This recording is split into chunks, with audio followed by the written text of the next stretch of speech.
Assalamualaikum warahmatullahi wabarakatuh. Bismillah, alhamdulillah, wassalatu wassalamu ala rasulillah Muhammad ibn Abdillah wa ala alihi wa sahbihi wa mawala. Bismillahi masyaallah la yasuqul khaira illallah. Bismillahi masyaallah la yasrifu su'a illallah. Bismillahi masyaallahu makana min ni'matin faminallah. Bismillahi masyaallahu la hawla wa la quwata illa billah. Bismillah wa billah wa minallah wa ilallah wa alallah wa fillah wa la hawla wa la quwata illa billah.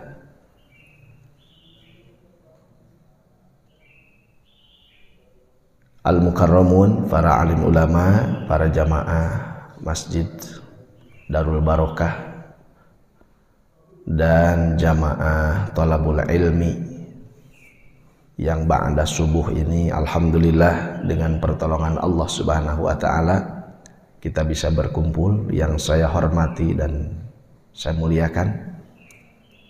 Alhamdulillah kita bersyukur kepada Allah Subhanahu wa taala, kita diperjumpakan kembali dan dikumpulkan kembali untuk menjalankan sebagian perintah Allah Subhanahu wa taala, yaitu menggali ilmu agama, terutama di bidang tafsir Al-Qur'an, yang mana di dalam Al-Qur'an itu tersimpan banyak sekali mutiara-mutiara yang tidak akan pernah bisa dihitung oleh otak dan nalar daripada manusia.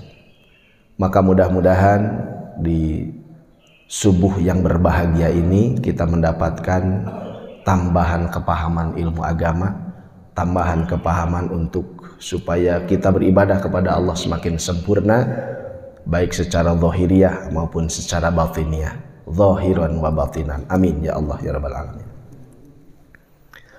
Salawat dan salam semoga selalu terlimpah dan tercurah kepada baginda agung Muhammad sallallahu alaihi wasallam, kepada seluruh keluarganya, para sahabatnya, para tabi'in wa tabi'at, sampai kepada kita sebagai umatnya, dan mudah-mudahan kita tergolong umat beliau sallallahu alaihi wasallam baik di dunia dan mendapatkan jamuan telaga di akhirat dan mendapatkan syafaat dari tangan yang mulia. Amin ya Allah ya rabbal alamin.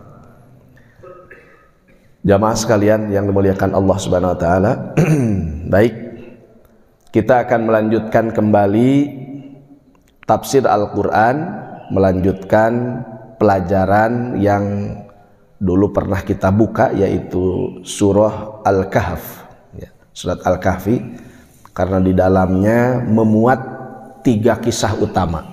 Yang pertama mengenai para pemuda Ashabul Kahfi, yang sedang kita garap. Kemudian ada juga di dalamnya itu kisah Raja Dzulqarnain, kemudian ada juga kisah Nabi Musa alaihissalam yang bertemu dengan Nabi Khidir alaihissalam. Kita baru sampai kepada kisah para pemuda Ashabul Kahfi, yang mana dari mulai hitungan berapa mereka, itu diikhtilafkan. Bahkan Allah Subhanahu wa taala menggambarkan bagaimana dahulu pun para kaum Yahud, baik mereka Yahudi ataupun Nasrani, mereka berikhtilaf mengenai hitungan berapa sebenarnya pemuda-pemuda yang fenomenal di zaman dahulu, zaman Mesir dahulu itu pernah mendiami Al-Kahf, yaitu gua yang besar di zaman dulu. Ini kisah zaman Romawi kuno, ini zaman. Untuk itu demikian Allah SWT, kita akan lanjutkan kepada tafsir surat Al-Kahfi dari mulai ayat 22.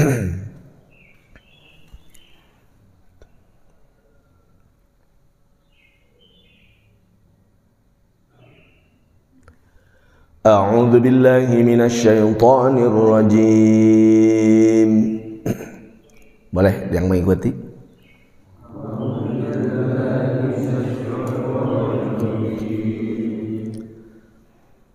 Bismillahirrahmanirrahim.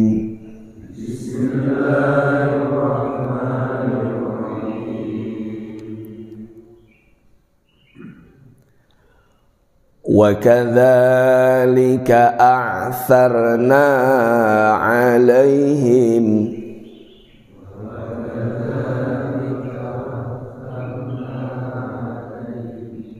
sedikit-sedikit karena tidak bawa Al-Qur'an ya.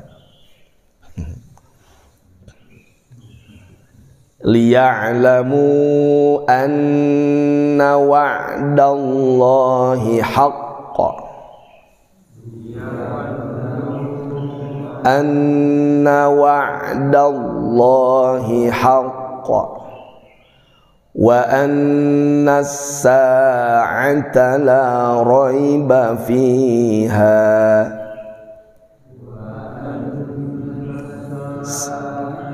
la raiba fiha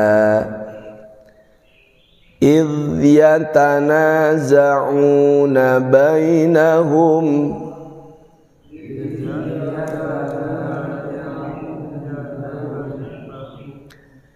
إذ يتنازعون بينهم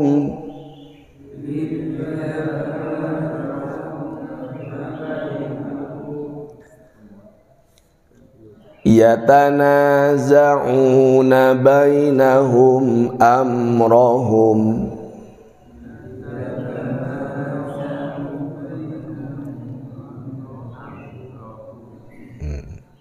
siap. Wa kadzalika a'tharna wa kadzalika, dan demikian juga kata Allah, sebagaimana kami telah mengutus mereka, a'tharna alaihim liya'lamu anna wa'dallahi haq. Allah Subhanahu wa taala memperlihatkan kepada mereka, liya'lamu, supaya mereka semua mengetahui, anna wa'dallah, sesungguhnya janji Allah itu hakun, adalah benar. Wa anna sa'ata, dan sesungguhnya sa'ah, yaitu hari kiamat, la riba, tidak ada keraguan, fiha, di dalamnya. Id, dan ingatlah ketika yatanaza'un, saling berbantah-bantahan, bainahum, di antara mereka, yaitu yang berbantah-bantahan di sini adalah orang-orang mukmin dan orang-orang kafir. Mengenai apa? Amrohum, mengenai urusan mereka, yaitu urusan para pemuda Ashabul Kahfi. Gitu. Faqalu bnu alaihim bunyana rabbuhum a'lamu bihim. Faqalu, maka orang-orang kafir berkata, ubnu alaihim, buatkanlah, bangunkanlah bagi mereka bunyanan, satu bangunan. Yaitu dahulu ketika para pemuda Ashabul Kahfi masuk ke dalam gua, maka Raja Zalim ketika itu menutup pintu guanya dengan bangunan, supaya para pemuda Ashabul Kahfi ini tidak bisa keluar.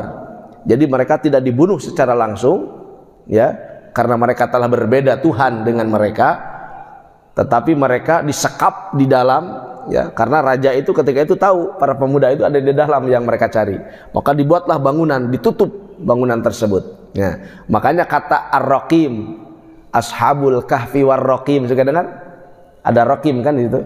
Nah, Raqim di situ ada dua tafsirnya. Yang pertama, yang dimaksud Raqim itu adalah anjingnya para pemuda Ashabul Kahfi. Raqim itu artinya anjing. Ada juga yang mengatakan Raqim itu adalah satu papan yang terbuat dari kayu, ya, sebagian tafsir mengatakan dari bebatuan, yang mana di papan tersebut atau di batu tersebut dituliskan nama-nama orang yang tidur di dalam, dari mulai namanya, ibunya siapa, orang tuanya siapa, kampung mana, itu ada datanya, itu ditulis di batu tersebut. Itu para pemuda Ashabul Kahfi. Yang dimaksud Raqim itu adalah bukti, tulisan, di sini telah tertidur sekian pemuda, nah, dengan nama ini, itu ada tulisannya itu di dindingnya itu. Ya. Di apa namanya, disematkan papan tersebut di dinding bangunan yang menghalangi pintu gua tersebut. Rabbuhum a'lamu bihim. Rabbuhum yaitu Rabb mereka, Rabbnya para pemuda Ashabul Kahfi, a'lamu adalah yang lebih mengetahui bihim daripada mereka, yaitu orang-orang kafir.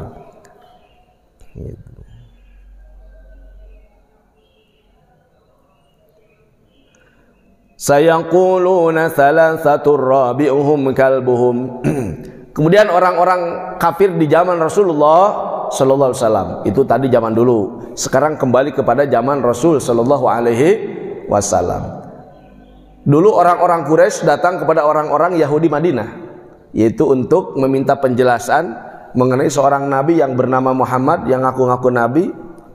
Maka orang-orang Yahudi yang di Madinah itu bertanya kepada orang Quraisy, tolong tanyakan kepada Muhammad yang ngaku-ngaku nabi tersebut bagaimana tentang para pemuda Ashabul Kahfi, tentang Raja Dzulqarnain, ya, tentang ruh yang ketiga. Itu 3 pertanyaan untuk menguji kebenaran Rasulullah Shallallahu Alaihi Wasallam. Kalau memang benar dia itu orang yang menerima wahyu, pasti Tuhannya itu akan mengatakan kisah mereka, karena yang namanya Tuhan itu pasti tahu kejadian dulu, sekarang, dan yang akan datang.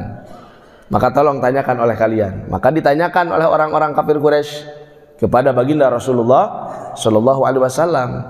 Nah, maka kisah ini mengingatkan kepada Nabi Shallallahu Alaihi Wasallam tentang jangan sekali-kali mengucapkan saya akan melakukan sesuatu besok tanpa mengucapkan insya Allah. Ini Nabi kelupaan.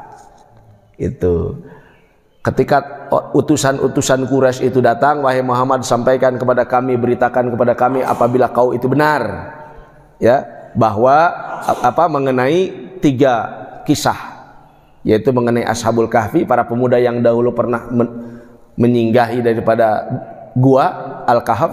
Kemudian yang kedua mengenai ruh, yang ketiga mengenai seseorang yang berkeliling satu negeri ke negeri yang lain, dari satu ujung ke ujung negeri yang lain, ke ujung dunia, yaitu Dzulqarnain yang dimaksud.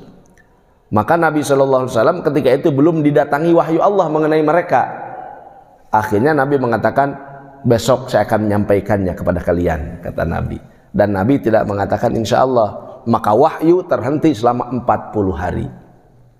Malaikat Jibril tidak tampil di hadapan Rasulullah Shallallahu Alaihi Wasallam. Ketika hari ke-40 baru malaikat Jibril datang, maka Nabi bertanya, "Kamana wae?" gitu. Nah, Masya Allah. Maka akhirnya turunlah ayat yang nanti akan saya bacakan di sini.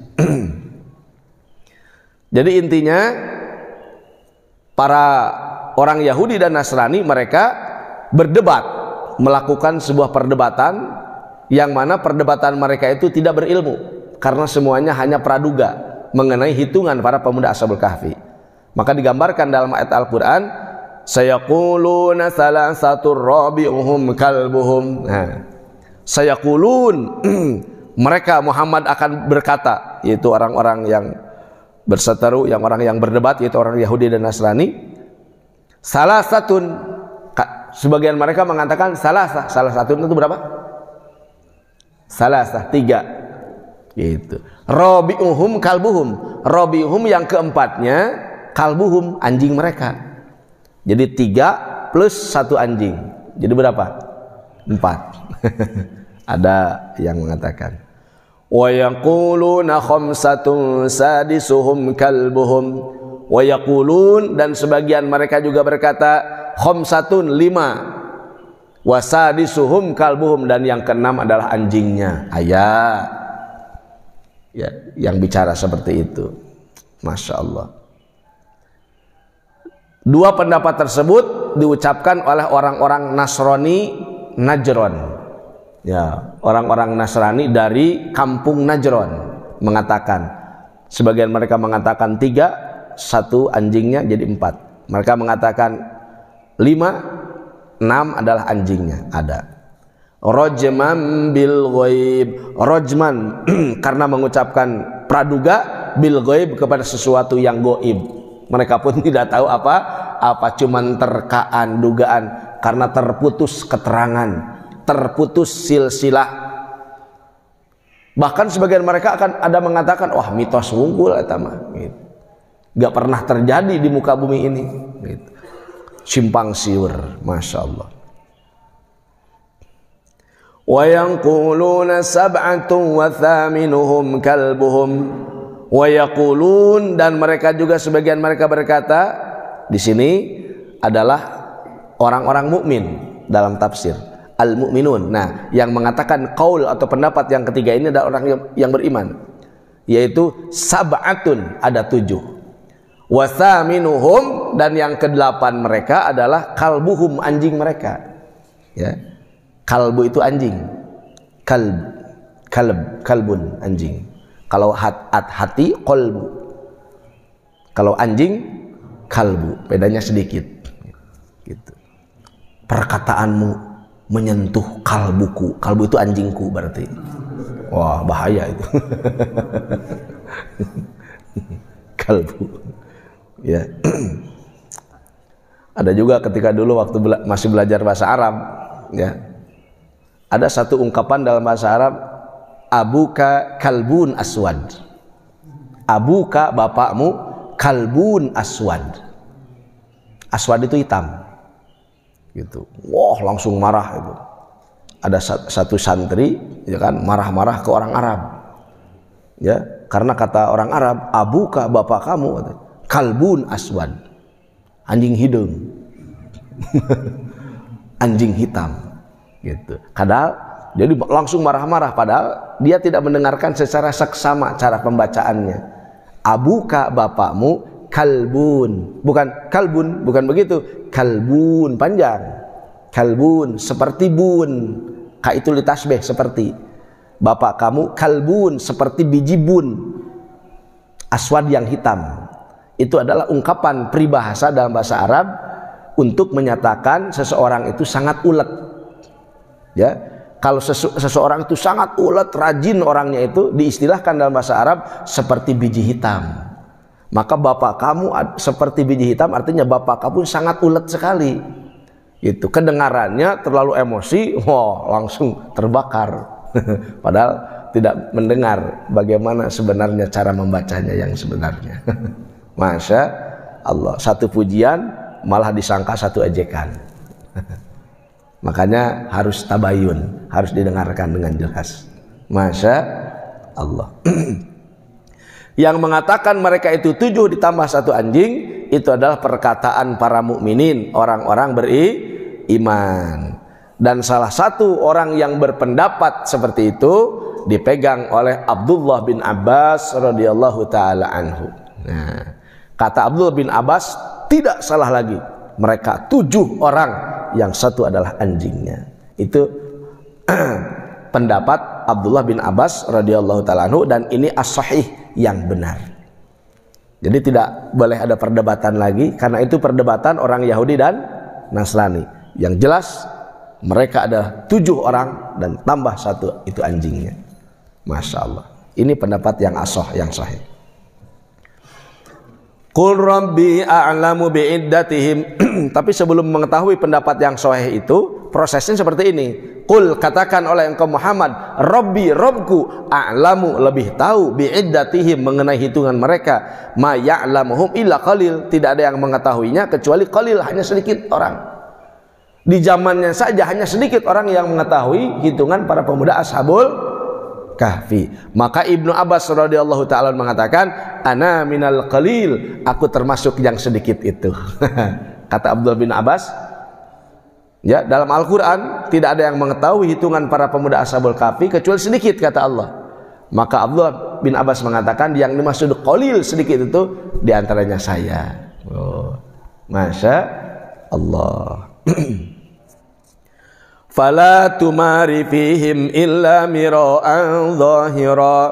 Fala tumari, maka jangan sekali-kali kamu berbantah-bantah fihim, mengenai mereka para pemuda Ashabul Kahfi, illa mira'an zahiran, kecuali hanya perdebatan yang zahir saja, yang nampak saja, tapi jangan sampai masuk ke dalam hati. Nah, itu perdebatan sedikit mah problem lah, tapi jangan sampai keterlaluan, berlebih-lebihan, melampaui batas, kata Allah.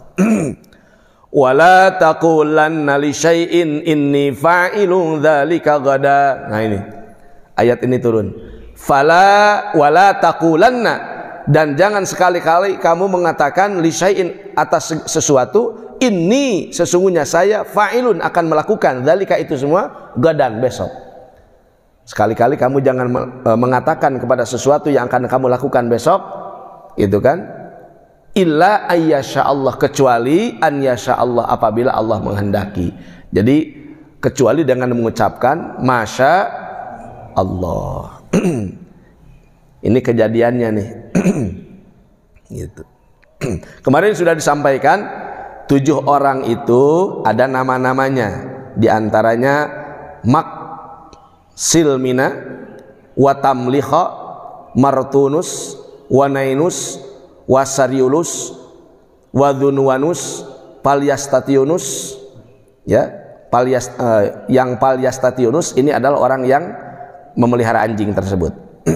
Dan anjing mereka namanya Kitmir atau Hamron, atau ada yang mengatakan Royan. Ada 3 nama anjing. Yang paling fenomenal Kitmir, ya, Kitmir. Para alim ulama mengatakan, para ahli-ahli sejarah, alimu auladakum asma ahlil kahfi, ajarkan anak-anak kalian nama-nama para pemuda ashabul kahfi. Fa innaha law kutibat ala babi darin, karena sungguhnya nama-nama tersebut apabila ditulis di dalam pintu seseorang, lam tuhrok, maka tidak akan terbakar. Oh, tidak akan terbakar. Wa alamatain, dan apabila ditulis di dalam harta kekayaan, lam yusrok, tidak akan dicuri. Wa ala markabin, atau kepada di atas kendaraan, lam tugrok, tidak akan tenggelam. Oh, Ibnu Abbas radhiyallahu ta'ala mengatakan, khawasu asma'i ahlil kahfi, khasiat daripada nama-nama ashabul kahfi itu, ini perkataan Abdullah bin Abbas, itu tanfa'u litis ati asya, bermanfaat untuk 9 perkara. Oh, itu nama-nama para pemuda ashabul kahfi itu bermanfaat untuk 9 perkara, kata Abdullah bin Abbas. Abdullah bin Abbas itu ahli tafsir. Tafsir yang fenomenal yang beliau susun adalah tafsir Al-Mukabbas. Salah satu sahabat utama. Untuk apa saja? Yang pertama, lil talab, ya, untuk mencari nafkah. Wal harab, atau kabur dari sesuatu yang berbahaya. Walid tof'il hariq, yang selanjutnya, yang ketiga, untuk memadamkan kebakaran. Tuktabu ala kharqatin, ditulis di atas kain. Waturma, kemudian dilemparkan fi wastinar, di tengah-tengah api. Tutfa'u biidznillah, maka akan dipadamkan dengan izin Allah Subhanahu wa taala. Walibukail atfal, dan untuk anak kecil yang selalu nangis di malam hari. Nah, murangkali aralita, yang suka menangis di malam hari, itu dituliskan nama-nama ashabul kahfi. Ya, boleh dimasukkan ke sakunya, ya, atau di bajunya, atau ditulis di kertas kemudian dikalungkan, namanya tamimah. Itu diperbolehkan oleh ahlu sunnah wal jamaah. Dalam akidah ahlu sunnah wal jamaah, perbuatan tersebut tidak syirik. Itu adalah tabaruk, ambil berkah dari nama-nama para pemuda ashabul kahfi, nama-nama orang soleh. Dan itu aman, boleh dibawa ke WC, karena bukan nama-nama Allah dan bukan Al-Quran. Nah, masya Allah. Dan saya alhamdulillah sudah bikin di kaos, Pak. Ada kaos, ya, warna hitam. Di sini ada merah putihnya. Di sini ada logo pesantren saya. Di belakangnya itu ada nama-nama para pemuda ashabul kahfi. Bade, kayak panggilnakeun. Ya. Insyaallah. Ya. Terus ayat. Bagus, Pak, masya Allah. Gitu. Jantan eta anti senjata tajam. Wah, anti kebakaran, anti kemalingan. Barokah eta mah, insyaallah. Para pemuda, dan Bapak masuk WC aman, Pak, tidak usah dibuka, karena itu bukan Al-Quran. Itu nama-nama para pemuda ashabul kahfi. Itu berbentuk bulat, nama-namanya. Di tengahnya ada Kitmir, nama anjingnya. Masya Allah, luar biasa. Bade, mohon insyaallah kepangnya nakeun. Ya dibayar sama gratis. Yang gratis wae. Gitu. Masya Allah, mirah. Mahal kena TV senang eta mah. Kemudian kan Allah Subhanahu wa taala, lanjut. Jadi jangan mengatakan sesuatu, tapi jangan beranggapan bahwa Nabi tidak mengucapkan insya Allah. Karena jarak antara lupa dengan mengucapkan insya Allah itu ada jarak maksimalnya. Ya, apabila lupa nggak insya Allah, nah itu diikhtilafkan oleh para ulama. Ada yang mengatakan boleh lupa dan mengucapkan insya Allah asal masih di majelis itu. Artinya belum berpisah dengan orang yang diajak ngobrolnya. Ada juga yang berpendapat itu 1 hari 1 malam. Itu masih boleh.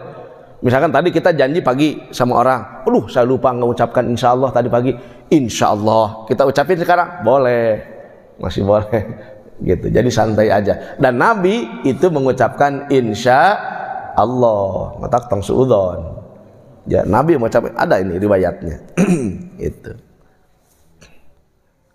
Jadi dan mengucapkan insya Allah itu yang penting adalah ba'da nisyan, setelah lupa. Setelah lupa apa namanya?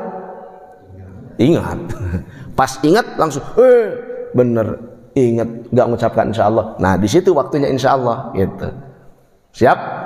Nah. Wa qul asa an yahdiyani rabbi li aqraba min hadza. Ada beberapa tadi untuk anak kecil, wal huma al musalatsa, kemudian untuk orang yang demam, walis soda, dan untuk orang yang memiliki sakit kepala, yang suka sakit kepala nyut cenut. Nah itu tushaddu alal adudil aiman, diikatkan di bagian kepala sebelah kanan. Jadi ikatannya sini. Nah si tulisannya harus ada di sini di sebelah kanan. Di sini di sebelah kanan tulisannya. Dan saya sudah mencobanya Pak. Alhamdulillah luar biasa. Saya sudah mencobanya. Ini jangan sembarangan, ini tafsir Al-Quran. Ibnu Abbas yang ngomong. Luar biasa. Ada orang Batu Loceng, siapa yang tahu Batu Loceng? Kalau di tempat saya, yang di gunung, daerah gunung atas, gitu. Orang sana itu, ini sedikit laporan, tahadduts bin ni'mah, membuktikan kebenaran daripada perkataan Abdullah bin Abbas. Jadi ketika itu ada yang orang sana kalau pulang bekerja itu tidak siang. Mereka itu karena kebunnya jauh di hutan-hutan, akhirnya pulangnya itu selalu larut malam, jam 9 malam baru pulang. Nah ceritanya jam 8 ada 2 orang, ya, ada 2 orang ini laki-laki, ya. Yang satu kebunnya agak di atas, yang satu di bawah. Yang di bawah temannya ini lagi membongkar satu batu besar di tebing.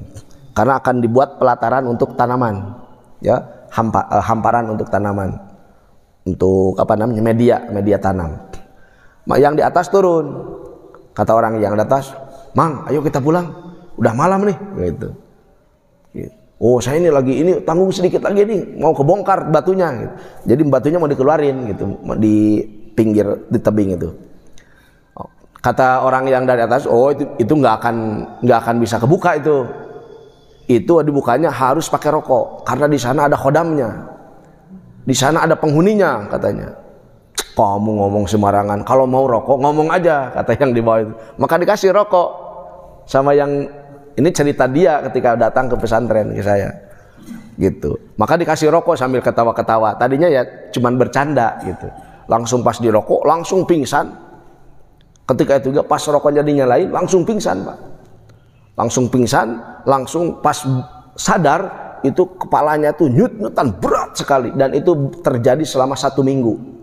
Jadi dia digotong dari hutan, digotong sama warga. Jadi yang satu ini pulang dulu bawa orang, ya, langsung naik lagi ke atas gunung. Itu jam 12 malam baru sampai ke rumahnya.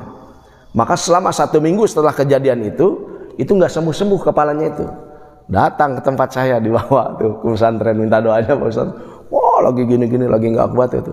Waduh saya pakai apa ini ngobatinnya? Ingat ada di tafsir nih, langsung saya tulis di kain putih. Dituliskan nama-nama para pemuda Ashabul Kahf. Dituliskan, langsung saya ikatkan di kepalanya, ya, Tapi ada menyem-menyemnya dulu, ya. Bukan sembarangan ini, gitu sedikit. Ada ayat-ayat ruqyah dulu dibaca, langsung ditempelin di sininya. Oh luar biasa, celep langsung dipasang itu langsung celep langsung hilang. Masya Allah, langsung dia pulang. Wah terima kasih Pak Ustadz, terima kasih katanya. Langsung dibawa sama keluarganya karena dia datang pakai mobil, ada 5 orang. Langsung balik lagi. Hari ketiga dia telepon lagi. Pak Ustadz masih dipakai sama saya? Ya alhamdulillah, apa-apa. Semua alhamdulillah. Sudah seminggu Pak Ustadz saya mau ke pasar, malu pakai ini terus. Mau belanja katanya. Buka aja kalau udah nggak sakit mah. Gitu dibuka alhamdulillah. Sampai sekarang nggak kamu lagi. Luar biasa ini. Itu kisah sekitar 1 tahun yang lalu itu. Sampai sekarang alhamdulillah beliau ya, tidak apa-apa. Ada yang sakit di sini, sakit kepala? Oh, ya, kalau nggak ada mungkin kita lanjutkan aja. Luar biasanya. Itu perkataan Abdul bin Abbas.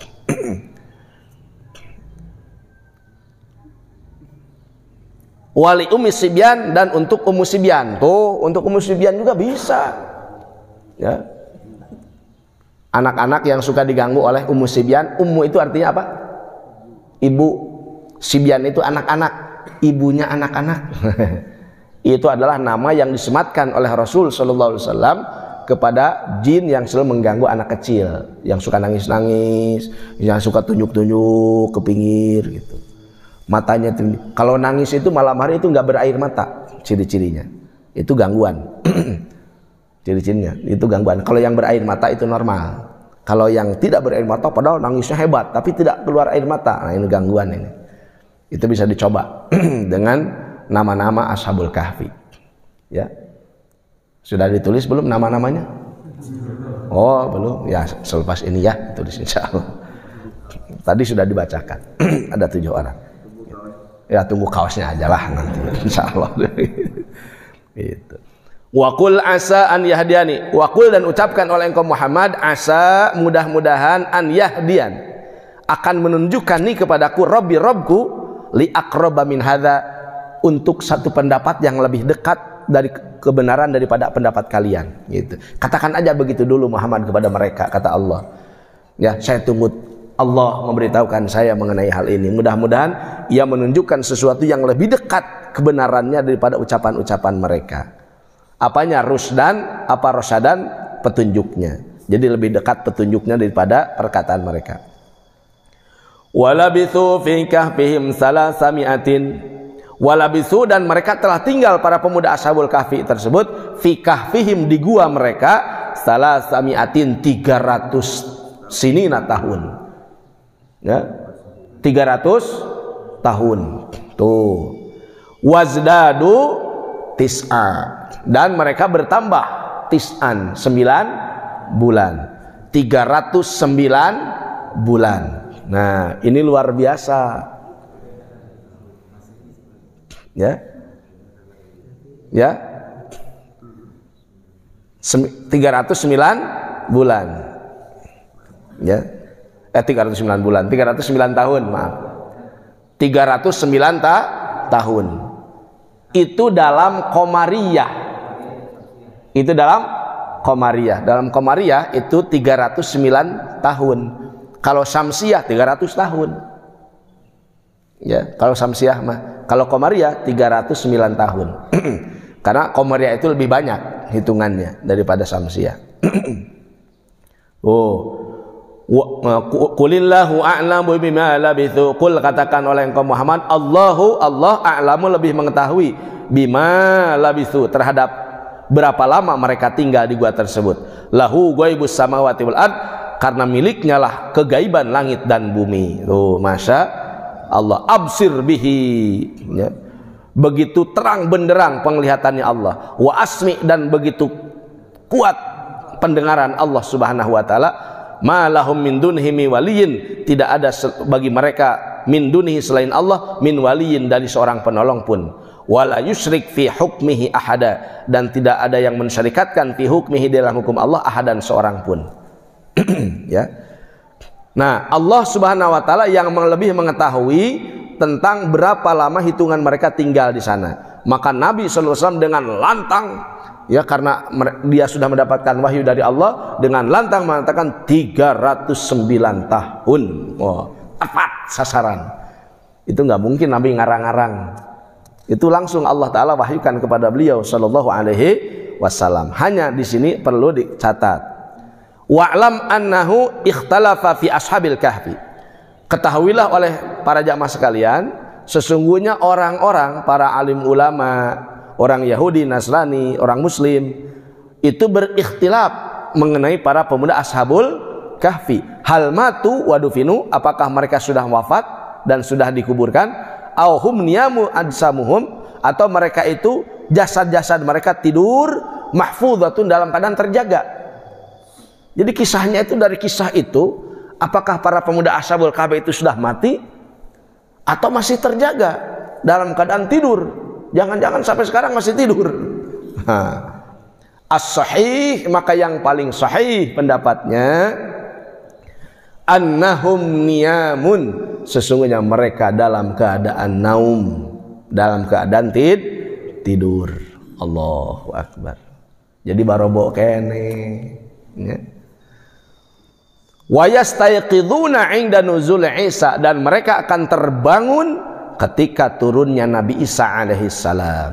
Tuh, Nabi Isa iraha datangna nanti setelah Al-Mahdi. Wahai. Jadi sebetulnya 309 tahun itu bukan yang sebenarnya, sampai sekarang masih tidur.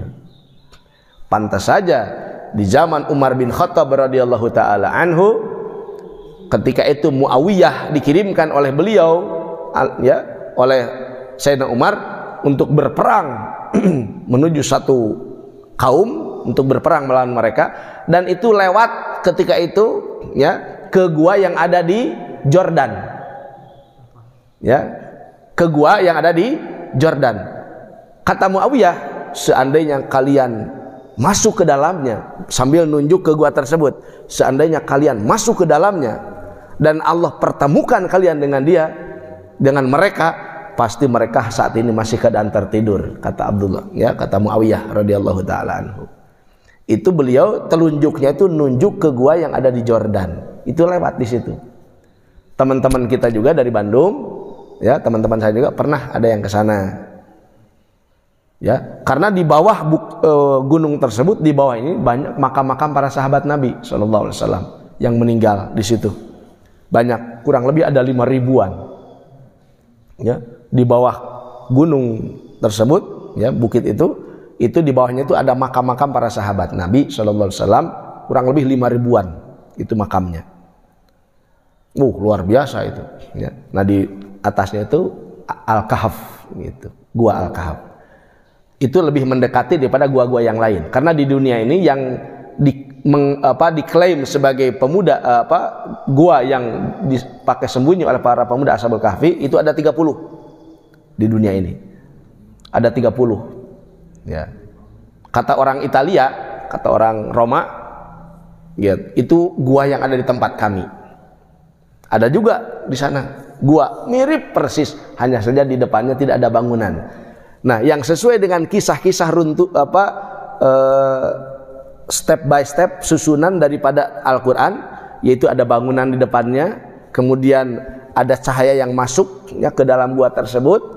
Itu semua ciri-cirinya hanya identiknya itu dengan yang ada di Jordan, gitu, yang ada di Jordan. Karena kalau matahari itu, walaupun si raja dulu menutup pintunya dengan bangunan, dia lupa kalau di belakangnya itu ada cahaya yang masuk, cahaya matahari.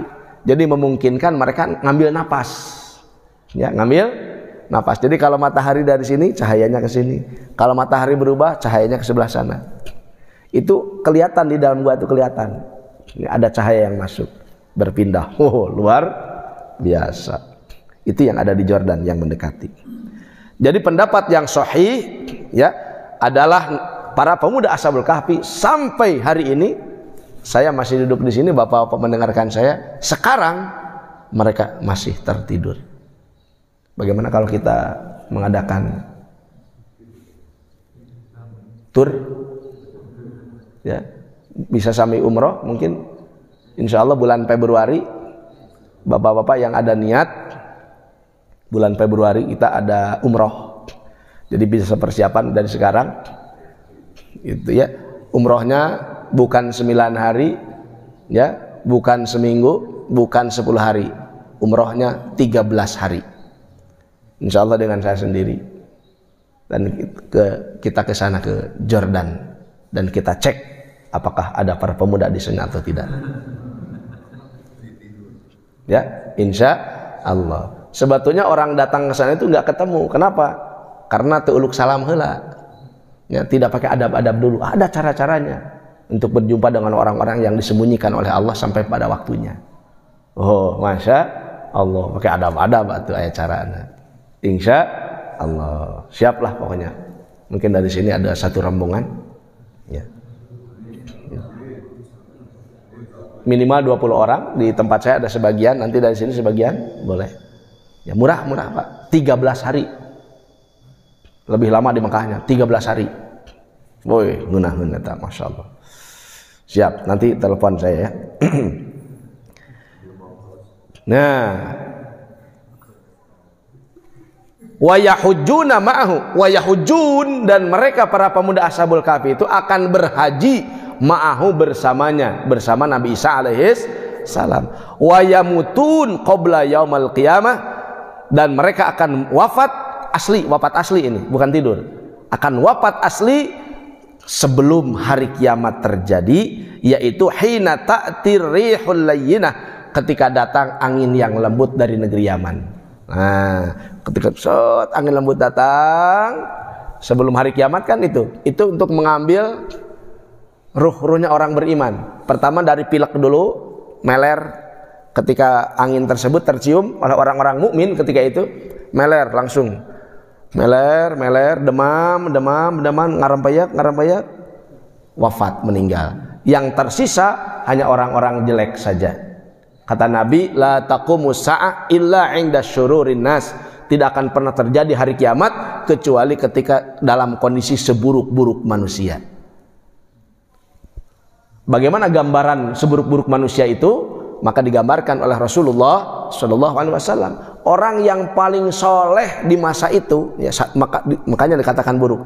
Orang yang paling soleh di masa itu dalam hadis riwayat Imam Qurtubi, yang paling soleh adalah ketika orang mengetahui ada yang zina secara terang-terangan di depan umum, zina secara terang-terangan, maka orang yang paling soleh di antara mereka akan mengatakan, kenapa gak di situ, gak malu?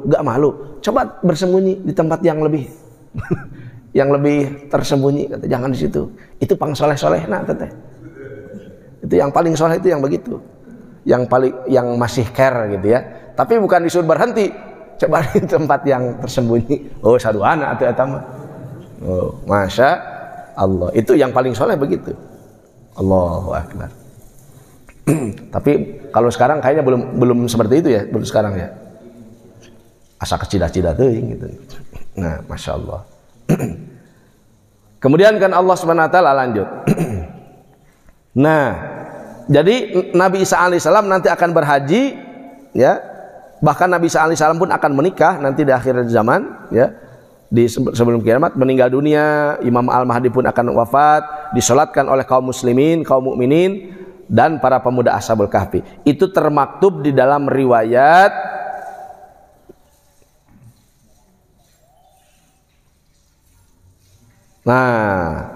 dalam satu riwayat dikatakan maktubun fi Taurat wal Injil, telah tertulis di dalam Taurat dan Injil. Tuh, bayangkan.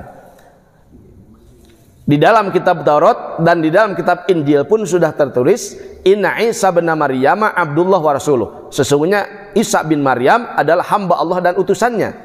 Wa annahu yamurru birrauha, dan ia nanti di akhir zaman akan lewat di sumur Rauha. Bapak-bapak yang pernah umroh atau haji pernah datang ke sumur Rauha? Itu kurang lebih perjalanan dari Madinah itu 1 jam lebih sedikit. Jadi naik ke bukit, daerah perbukitan, itu jarang ada yang mengunjungi karena di situ itu bukan tempat yang biasa dipakai city tour. ya, dipakai city tour ketika haji atau umroh. Itu tidak ada, itu judulnya ke sana itu nggak ada. Kita kalau datang ke sana jalan inisiatif sendiri aja. Kita datang ke sana. Datang ke sana ada sumur namanya Sumur Rauha. Sumur Rauha. Di situ tempat fenomenal. Siapa yang tahu Sofiyah radhiyallahu taala anha, istri Rasulullah sallallahu alaihi wasallam. Ini Sofiyah mana ini namanya? Sofiyah binti Huyai. Sofiyah binti Huyai. Sofiyah binti Huyai itu suaminya meninggal dunia ketika jihad fisabilillah. Padahal ketika itu dia baru pengantenan. Maka para sahabat mengusulkan kepada baginda Rasulullah sallallahu alaihi wasallam, "Ya Rasulullah, kasihan." Ya, kasihan katanya. Itu suaminya meninggal dunia karek panganten, aduh karunya kumaha, masya Allah gitu, pangsalamatkeun atuh ya Rasul gitu, diusulkan nyamun ka abdi, aduh alhamdulillahnya gitu, diusulkan. Maka akhirnya Nabi Shallallahu Alaihi Wasallam menerima usul para sahabat, maka menikahlah Nabi Shallallahu Alaihi Wasallam di perjalanan jihad tersebut. Ya, di perjalanan jihad tersebut itu dengan Sofiyah binti Huyai. Ya, mungkin ketika itu belum ada turun aturan masa iddah. Karena ayat tersebut turun itu ketika nanti sudah di Madinah, sudah hampir ke ujung-ujungnya dalam sejarah Islam. Maka Nabi Shallallahu Alaihi Wasallam ketika itu menikahi, atau menikahnya mungkin setelah masa iddahnya habis, karena tidak ada keterangan yang lebih jelas. Nah, ceritanya Nabi Shallallahu Alaihi Wasallam pernah melakukan walimah. Ya, walimatun nikah beliau dengan Sofiyah binti Huyai. Walimahnya itu di pinggir Sumur Rauha tersebut. Ya, di pinggir Sumur Rauha tersebut, yaitu dengan menanak makanan kambing, kemudian ada kurma dibarengi dengan minyak samin di situ. Da hajatna kitu wae baheula lamanya, tidak seperti kita. Nah, gitu. Kemudian diameternya kurang lebih antara 2 sampai 3 meter diameternya. Tapi sekarang kondisinya sudah ditutup oleh Raja Saudi, Kerajaan Saudi. Itu ditutup karena mereka tidak senang dengan tabaruk-tabarukan. Ya, mereka tidak senang dengan situs-situs sejarah, akhirnya dihilangkan. Ya, karena disinyalir diduga akan terjadi kemusyrikan. Karena orang yang datang di sana langsung diponis nyembah itu, meyakini itu. Nah, itulah. Ya, suatu praduga yang sangat ekstrim. Akhirnya orang Islam kehilangan tempat-tempat sejarahnya. Masya Allah. Bahkan sekarang yang lebih ekstrim lagi, Raja Salman ini bercita-cita Saudi Arabia akan menjadi pusat game seluruh dunia. Ya, pusat game seluruh dunia, pusat game dan fashion seluruh dunia. Itu akan dipusatkan di sana. Masya Allah. Itu 2023 sekarang, sebentar lagi. Ketika saya terakhir ke sana 2000 berapa ya?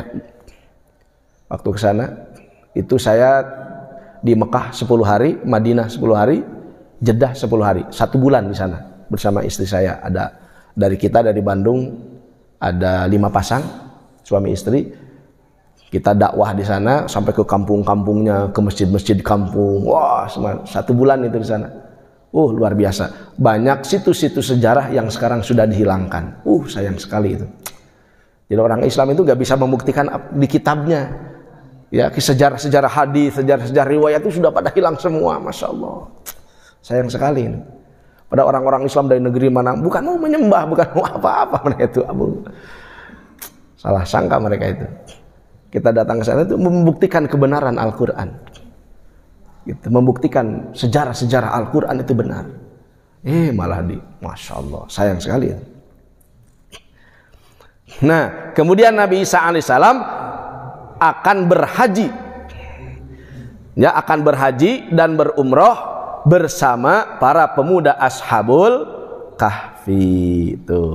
Ya, para pemuda Ashabul Kahfi. Jadi Nabi Isa alaihissalam nanti akan haji, akan umroh, dan hawari, ya, hawari Nabi Isa alaihissalam yang 12 orang, Lukas, Yohanes, Barnabas, Matius, Itu nama-nama hawarinya Nabi Isa alaihissalam yang dahulu di zaman beliau alaihissalam, mereka menjadi pengikut setia Nabi Isa alaihissalam, itu akan diganti nanti di akhir zaman oleh para pemuda Ashabul Kahfi, akan bangkit dan sadar kembali dari tidur ratusan tahunnya. Bahkan sekarang mungkin sudah ribuan tahun tidur. Tuh, luar biasa. Jadi 309 tahun itu hanya di masa pergantian raja. Dari raja yang dolim berubah sampai raja yang soleh. Maka di zaman raja soleh itulah 309 tahun yang disampaikan dalam Al-Quran itu dibangunkan oleh raja tersebut. Dulu waktu kita kajian subuh pernah disampaikan, raja itu datang ke gua tersebut, bertemu dengan para pemuda Ashabul Kahfi. Para pemuda Ashabul Kahfi bangun ketika itu dan membenarkan raja tersebut, memuji raja tersebut dan mendoakan raja tersebut. Ya, semoga Allah Ta'ala menjagamu dari segala keburukan-keburukan dan Allah senantiasa menolongmu dalam setiap masalah. Itu doa para pemuda Ashabul Kahfi dan diaminkan oleh raja tersebut dan mereka tidur kembali. Nah, ketika tidur kembali, raja berinisiatif memerintahkan rakyatnya untuk membuatkan peti yang terbuat dari emas. Terbuat dari emas. Maka para pemuda Ashabul Kahfi digotong, jasanya dimasukin ke kotak-kotak emas tersebut. Maka dimasukkan lagi tetap di dalam gua tersebut dalam keadaan tertidur. Ya. Malam harinya ketika sudah dimasukkan ke kotak-kotak emas, malam harinya raja itu mimpi bertemu dengan mereka para pemuda itu. Ya, maka pemuda itu mengatakan, wahai raja, Allah Ta'ala telah menciptakan kami dari tanah dan kami akan dikembalikan ke tanah. Maka jangan sampai engkau melakukan hal-hal yang membuat kami malu kepada Allah SWT. Kembalikanlah kami ke tempat semula. Maka besoknya raja langsung perintahkan lagi rakyatnya untuk mengeluarkan kembali para pemuda Ashabul Kahfi dari kotak-kotak emas itu dan disimpan kembali, digeletakkan di atas tanah seperti semula. Oh, masya Allah. Dan raja menutup kembali pintu gua tersebut supaya mereka terjaga. Oh, subhanallah. Dan setelah itu tidurlah mereka sampai 2022. Tanggal berapa sekarang? 2 Oktober 2022 dalam perhitungan Indonesia. Masya Allah, luar biasa. Mudah-mudahan kita dipertemukan dengan mereka ya. Kalau tidak di dunia mungkin di akhirat. Mudah-mudahan berjumpa dengan orang-orang soleh. Masya Allah. Jadi para pemuda Ashabul Kahfi ini salah satu kisah fenomenal yang terjadi di dunia dikabarkan dengan Al-Quran. Bagaimana mungkin Al-Quran itu buatan manusia? Bagaimana mungkin Al-Quran itu hanya syair-syair buatan manusia? Nonsen. Tidak ada dalilnya, tidak ada penjelasan yang bisa masuk akal. Maka bukan Allah SWT, itulah cakrawala daripada Al-Quranul Karim. Masya Allah. Itulah kebenaran. Jadi kita tahu detailnya daripada kisah para pemuda Ashabul Kahfi dan bagaimana nanti ujungnya. Ya, mungkin kalau hari kiamat itu terjadi tahun sekian, kemudian Imam Al-Mahdi kemarin ada yang menduga 2023, ya, cek dukan ugelo duka sah. Ya, itu akan terjadi sebentar lagi, ya mungkin di tahun itu gitu. Nabi Isa alaihissalam akan turun kembali. Dan jangan salah, Nabi Isa alaihissalam turun itu tidak dilahirkan, ya, bukan artinya bayi lagi, ya, tapi akan datang sesuai dengan keadaan, kondisi pakaian dan usia ketika beliau diangkat ke langit oleh Allah Subhanahu Wa Taala. Itu kisaran 33 tahun. Kurmujuhna pemuda genteng, gitu. Di sini yang 33 siapa? Wah. Allah mengiskolot pemuda kene mah. Oh, masih pemuda, masih. Saya saja 42, itu 33. Oh, di bawah saya jauh itu. Subhanallah. Tapi kalau pemuda Arab memang kelihatannya sudah, walaupun usia 33 tapi kelihatannya udah dewasa. Jenggotnya udah gitu segala macam. Usia belasan tahun pun sudah ada kumis, jenggot sudah ada. Kayak di Pakistan, India atau di Mesir, Yaman gitu. Seperti itu. Nah, ketika itulah Nabi Isa alaihissalam akan berfungsi sebagai pembantu Al-Mahdi. Ya, Al-Mahdi bagaikan Nabi Musa alaihissalam, ya. Al-Mahdi bagaikan Nabi Musa alaihissalam, kemudian Nabi Isa alaihissalam bagaikan Nabi Harun alaihissalam. Ya, kemudian para pemuda Ashabul Kahfi akan bersama-sama beribadah kepada Allah Subhanahu wa taala. Kemudian Dajjal layaknya Fir'aun. Nah, seperti Fir'aun. Karena setiap masa itu akan seperti itu. Dan Fir'aun yang terakhir ini, ada yang tahu namanya? Nama Fir'aun aslinya? Faraoh? Bukan. Ramses, bukan. Nama asli dia itu raja pertama itu kakaknya, raja yang kedua dia di zaman Nabi Musa alaihissalam. Nama kakaknya Qobus bin Mus'ab, kakaknya. Adiknya yaitu Fir'aun di zaman Nabi Musa alaihissalam itu namanya Al-Walid bin Mus'ab. Wah, hadek ngaranna ge. Lebih bagusan dia daripada kitanya. Al-Walid bin Mus'ab. Oh, luar biasa namanya. Maka digelari Fir'aun, karena Fir'aun itu nama raja di Mesir zaman dulu. Gelar raja di Mesir, kalau kita presiden, itu Fir'aun disebutnya itu. Atau Faraoh, itu gelar raja. Kalau di Cina Kaisar, ya, kalau di Mesir Fir'aun. Fir'aun kedua itulah yang disebut Walid bin Mus'ab, dialah Fir'aun yang sebenarnya. Dan dia berusia 620 tahun. 620 tahun dan menjadi raja, menguasai Mesir, memperbudak orang Mesir kurang lebih 400 tahun. Jadi rajanya itu. Maka Nabi Musa alaihissalam diutus oleh Allah Ta'ala ke negeri mereka untuk menyelamatkan Bani Israel dari perbudakan selama ratusan tahun. Menyelamatkannya dua. Pertama, menyelamatkan fisiknya dari perbudakan. Yang kedua, menyelamatkan akidahnya dari penyembahan terhadap selain Allah. Oh, Nabi Musa alaihissalam dihantar. Itu setelah penderitaan 400 tahun baru. Seperti Indonesia dijajah berapa ratus tahun? Wah, sama. Maka diselamatkan oleh Allah Ta'ala, datang. Tapi lain Nabi nu datang, nah. Gitu. Tapi pewaris para Nabi. Oh, luar biasa. Patut dibanggakan ini Indonesia. Subhanallah. Diperhitungkan ini negara, ya. Mudah-mudahan Allah Ta'ala berikan kepahaman kepada kita semua. Mungkin itu saja pahamkan Allah Ta'ala. Untuk pertanyaan-pertanyaan kita lanjutkan di meja. Ya. Mohon maaf atas kekurangan. Yang benar datang dari Allah, yang salah dari keburukan dan kekurangan saya. Mohon maaf. Wassalamualaikum warahmatullahi wabarakatuh.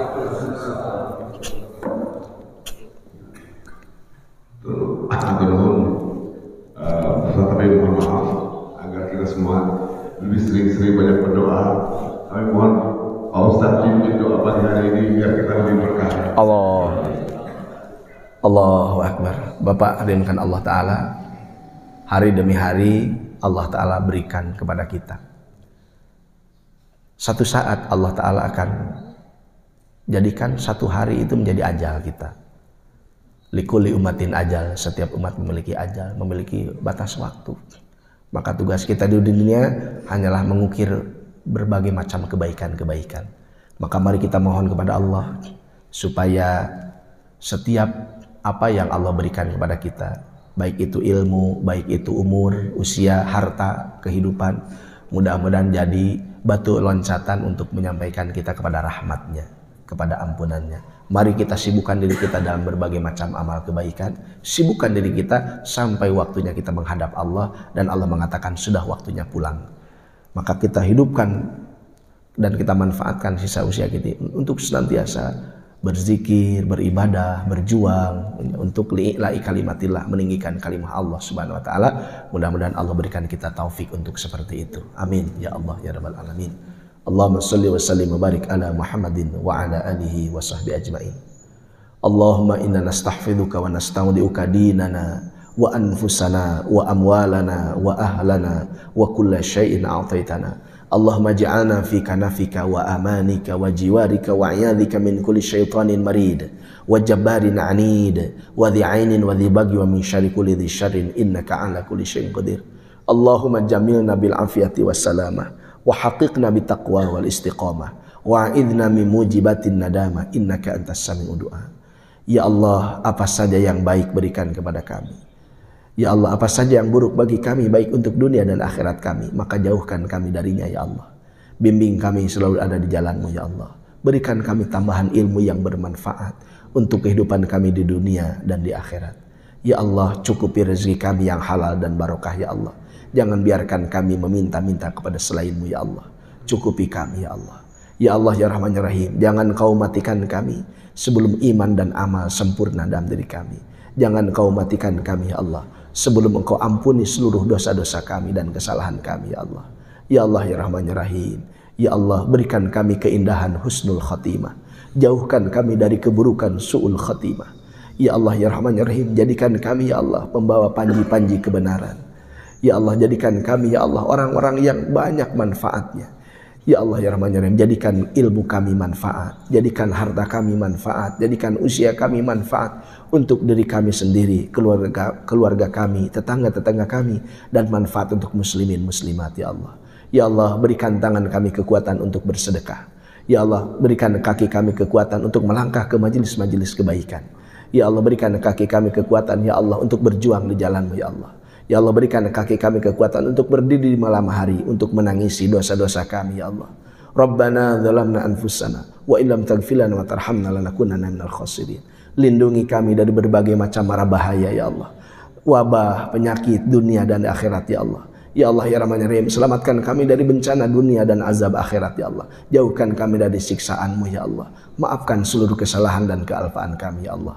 Rabbana atina fid dunya hasanah wa fil akhirati hasanah wa qina adzabannar. Ya Allah, antal musta'an wa ilaikal balag wa la hawla wa la quwata illa bik. Subhana rabbika rabbil izzati amma yasifun. Wassalamun alal mursalin walhamdulillahi rabbil alamin.